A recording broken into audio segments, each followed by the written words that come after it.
নরসিংদীতে ১ মাস ৬ দিন কারাভোগ শেষে জামিনে বেরিয়ে আদালতের সঙ্গে জালিয়াতির অভিযোগে নতুন মামলায় গ্রেপ্তার হয়েছেন হারুন মিয়া নামের এক ব্যক্তি। মঙ্গলবার সকালে জেলা কারাগার থেকে জামিনে বের হওয়ার পর তাকে পুনরায় গ্রেপ্তার করা হয়। মামলার বিবরণে বলা হয়, ২০২৪ সালে রায়পুরা থানায় মানব পাচারের অভিযোগে করা মামলায় গত ১২ এপ্রিল আদালতে হাজির হয়ে জামিন প্রার্থনা করেন স্থানীয় মাহমুদনগর এলাকার জামির সেলিম এবং ফাতেমা। এ সময় আদালত তাদের জামিন না মঞ্জুর করে কারাগারে পাঠানোর নির্দেশ দেন। পরে কারা কর্তৃপক্ষ থেকে জানানো হয়, সেলিম হিসেবে কারাগারে থাকা ব্যক্তির প্রকৃত পরিচয় ভিন্ন। তার নাম হারুন মিয়া। মূলত অর্থের বিনিময়ে সেলিম মিয়ার পক্ষে প্রক্সি হাজিরা দিতেই নারী ও শিশু নির্যাতন দমন ট্রাইব্যুনালে যান তিনি।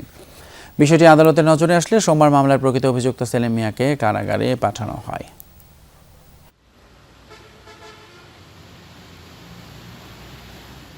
হারুনের আজকে জামিন হয়েছে, কিন্তু যেহেতু প্রমাণিত হয়েছে যে সে প্রক্সি দিয়েছে এবং মূল আসামি যে সেলিম, সে আজকে সারেন্ডার দিয়েছে এবং সে জেল হাজতে গেছেন। তো ওনার নামে আবার একটা নিয়মিত মামলা হয়েছে যে হারুনের নামে। প্রকৃতভাবে যারা এটার সাথে জড়িত তাদের অবশ্যই আইনের আওতায় আনা হবে।